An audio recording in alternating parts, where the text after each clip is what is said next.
Pedro Murillo Velarde, a native of Laujar, Archbishop of Granada, religious scholar, 25 years old, of good build, thin, with black hair and a full beard, was born in LAUJAR de Andarax on the 4th of August 1696. Pedro Murillo Velarde was baptized in a parish church of LAUJAR on the 4th of August 1696. This is how he was physically described by the officials of the Council of the Indies on the 22nd of June 1722. Far away from the missions in the Philippines in the middle of the 18th century, Pedro Murillo Velarde describes with great affection the town where he took his first steps and learned his first letters. These are some of his words.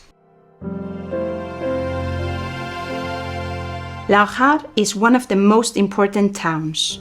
On the maps, it is marked with the old name of Andarax, which means era of life. Because of the joy of the place, it is abundant in wheat, barley, corn, hemp, flax, millet and rye. There is also oil, silk, wine, figs, almonds, lemons, oranges and other fruits. It has a lot of wool cattle from which good fabrics are made. There are fish and majestic horses. It has part of the Sierra Nevada and a fertile plain, beautiful and abundant, which is fertilized with a valuable watering system. It has a medium-sized river, many springs, streams and irrigation ditches, as well as many trees and orchards. The sky is cheerful. During the rebellion of the Moors, the Christians of this town suffered great persecution, and many gave their lives for Christ.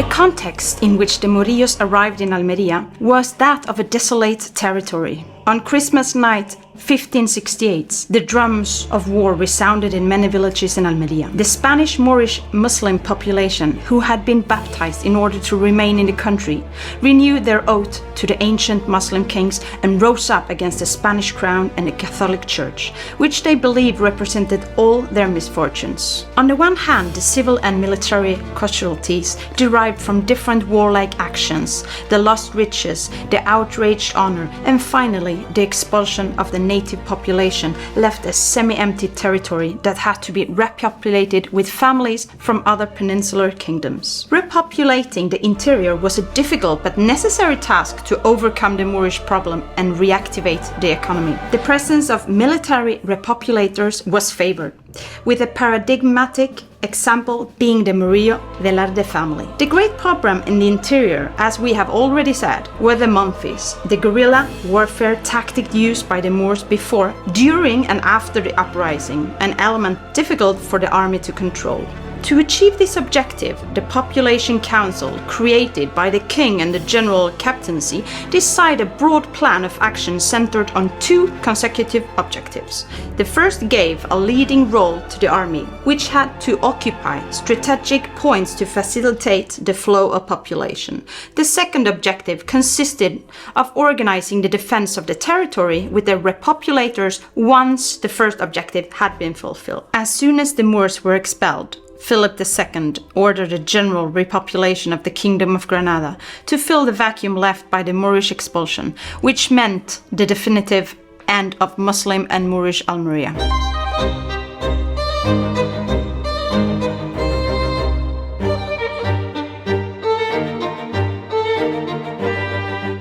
A group of neighbors from the region of La Serena participated in the repopulation. Since their arrival in the Alpujarras, the Murillo Velarde family had prospered notably, entering the networks of local power and ascending the social ladder, their main task being the defense of the coast of the Kingdom of Granada. They followed a wise marriage policy, seeking prestige, and began to dedicate themselves to the cattle business.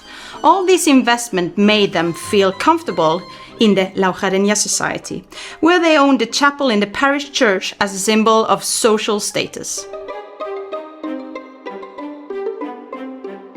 The grandfather of our protagonist, Pedro Murillo Velarde y López Fernández de Mayor, was the definitive driving force behind the rise of this family. He was a lawyer in the royal councils, mayor of Almuñécar, Granada, attorney general of this region of the Alpujarras, and held many other positions. Pedro Murillo's father and uncle carried out a joint policy of social ascent. The firstborn, Jacinto Murillo Velarde y Ocaña, father of our protagonist, accumulated civil positions of all kinds, reserved for the most distinguished families of the area. His brother, Andrés Murillo Velarde y Ocaña, pursued an ecclesiastical career and became Bishop of Pamplona. Jacinto Murillo Velarde y Ocaña was born in Laujar and baptized on 26 of August 1667. He was in sign of the Villa de Paterna, major and perpetual alderman of the Presidio of the Alpujarras, provincial of the Santa Hermandad, and in different years ordinary major and alderman of Laujar. He was also captain of the Villa de Laujar, and as such, he commanded a company of infantry of the Alpujarras, in which capacity he would travel to Adra for a time. It is known that he enlisted in Ujíjar before its major on 12th of March 1706 to participate in a campaign of the War of Secession in favor of Philip V. The most prominent member of the clan was a Jesuit's uncle, Don Andrés José Murillo Velarde, born in Granada and baptized there on the 13th of December 1679. He was a student at the Colegio de San Miguel in Granada, where he obtained the degree of Bachelor of Arts on 17th of February 1690. His brother, Jacinto, also helped him in his ecclesiastical career, first as a canon in Badajoz, then in Murcia, and later in Toledo. On 3rd of December 1709, he founded a chaplaincy for his nephews. The culmination of his rise would come shortly after he was appointed Bishop of Pamplona. His fame as a preacher was such that several of the funeral orations he gave for King Charles II and Louis I were published. While in the town of Los Arcos in Navarre, the bishop died of a heart attack, an unforeseeable death that would cut short his family's social ascent. Among the brothers, Esteban José, born in Laujar on 26 December 1690, was baptized on 20th January in the following year. In 1707, he was transferred to Granada, where he obtained a scholarship at the College of San Miguel to study canon law. On the 15th July 1712, he obtained a bachelor's degree in the Faculty of Sacred Canons, leaving the College of San Miguel that year, as he obtained a scholarship as a canonist at the Royal College of Santa Cruz de la Fe. Captain Andrés José Murillo Velarde y Bravo de Valdivia was born in Granada on 1st of March 1700. As he was the only married son after his father's death in 1722, he inherited the title of perpetual alderman and the title of captain, as well as being the holder of the bond.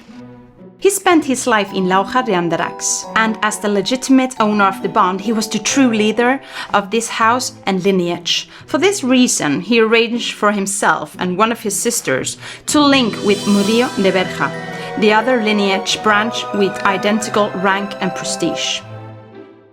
The great work of the Velarde family in Laujar was the convent of San Pascual Bailón. Its foundation marked the zenith of their political power in the Alpujarras.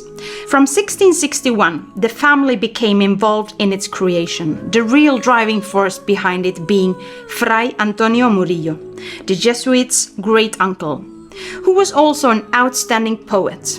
In 1661, the Franciscan province of San Pedro de Alcántara had already separated from that of San Juan Bautista, and several residents of Laujar, including Don Pedro Murillo Velarde de López, Mayor y Ortega, decided to take the first steps towards the foundation of the convent. At the beginning of July 1691, Antonio Murillo, accompanied by several Franciscans, took possession of the land where the convent was to be built. By August 1697, the construction was well advanced, especially in the most important rooms. For this reason, the 32 religious who made up the community settled in the convent. The consecration of the convent church was the zenith of power for the Murillo Velarde family, who obtained the patronage of one of the chapels of the convent church, something that only the most powerful could achieve. The young Pedro began his studies with a teacher who taught him to read and write, possibly during the years when his family was in Granada. Murillo himself, in his Geografía Histórica, states that he owes his first upbringing in the natural world to Granada, and later his first studies. He soon went with his uncle Andrés, who was then a canon in Murcia, to continue his studies there. In Toledo, he continued his studies in grammar and philosophy at the Real Colegio de la Compañía. There is a documentation from 1711 that places him as a scholar in the Imperial College of San Miguel in Granada, where he studied civil law and canon law. Here he followed the family traditions as his uncle Andrés, his brother Esteban, and later his brother Antonio had done. Once he had finished his studies in Granada, he left for the University of Salamanca and entered Colegio Mayor de Cuenca, where his uncle Andrés had been a student and where he obtained a bachelor's degree in sacred canons. Studying in Salamanca was a prestige enjoyed by very few. His academic career was interrupted when he entered the novitiate of the Society of Jesus in Madrid on 23rd of October 1718, at the age of 22. Murillo arrived in the Philippines on the 27th of October 1723 and remained in Manila until November 1724. Assigned to the house of San Pedro de Makati, his early work in the Makati continued to be one of adaptation of his new reality, involving the study of languages together with the priestly work, reading and study. It seems that the intention of the order superiors was for Murillo to learn Chinese in order to serve the huge Chinese community in Manila. In 1725, he was appointed professor of civil and canon law at the College of the Company. In that house in Manila, Pedro Murillo Velarde was, from 1737 to 1742, professor of prima theology. In 1743, he was still in Manila as a teacher and living in the mission house, with Astudillo as his superior. In 1746, he was assigned to the mission of Antipolo and appointed its rector. During this period, as a politician, Pedro Murillo Velarde was active at the highest civil and ecclesiastical levels, trying to mediate on behalf of the Society of Jesus in the Indies. His requests were very diverse, but he emphasized the need to recruit new Jesuits for the islands and the means to support them, a request he made to the king and the pope. The tragic death of Pedro Murillo is a mystery. In fact, when Pedro Murillo Velarde was due to return to the Philippines, on the day he was due to embark, as his contemporaries would say, an intemperance of the head, which having upset the harmony of his mind, caused him to fall from the top of the school. He was unable to cope with the return journey to the Philippines, and Pedro Murillo was left dying 5 days later on the 30th of November. In 1733, the king issued a royal order requesting a map of the Philippine Islands containing the latest discoveries. Governor Valdez Tamon commissioned the project to Murillo Velarde, who produced a remarkable and precise work. The complete map was printed in 1734 under the name Carta Hidrográfica y Corográfica de las Islas Filipinas, dedicada al Rey Nuestro Señor por el brigadier Don Fernando Valdez Tamón, caballero de la Orden de Santiago, gobernador y capitán general de dichas islas, hecha por él, por Pedro Murillo Velarde de la Compañía de Jesús. Until the end of the 18th century, it was the map normally used by the natives of different European countries and circulated in the Pacific Ocean. Nowadays, Pedro Murillo's cartographic work has gained unusual relevance due to the territorial dispute between China and the Philippines over the possession of the Scarborough Shoal.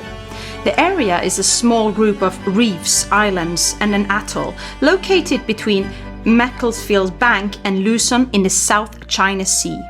They are claimed by China, Vietnam, and the Philippines. In this disputed territory since 2012, following a confrontation on the reef, the People's Republic of China has restricted access and built military facilities. The Philippine government filed and subsequently won a lawsuit at the International Court in The Hague, claiming the area is not part of its territory and demanding that China abandon these islets. China does not recognize this ruling, as these islets are of great importance as they allow control of part of the maritime traffic in the South China Sea. This is currently one of the burning issues in international geopolitics. The main proof with which the Filipinos assert the Filipino-ness of this territory is the hydrographic and chorographic chart of the Philippine Islands.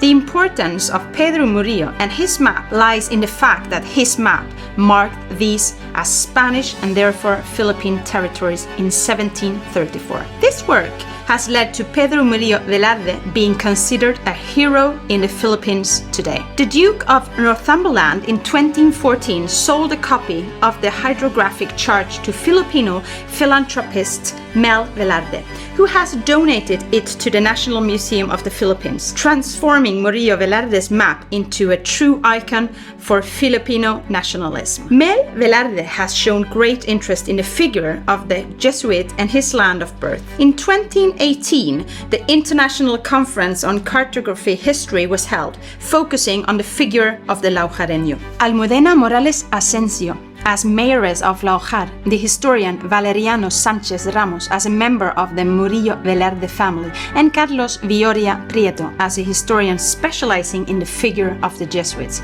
were invited to this event. During this year of 2021, the arrivals of the Spaniards to the Philippines on 16th of March 1521 was celebrated. On 16th of March 2021, the Republic of the Philippines, to commemorate this event, presented a postcard with the map of Pedro Murillo Velarde, acts in which the Philippine President Rodrigo Duterte participated, which gives us an idea of the importance of the Laujareño in that country.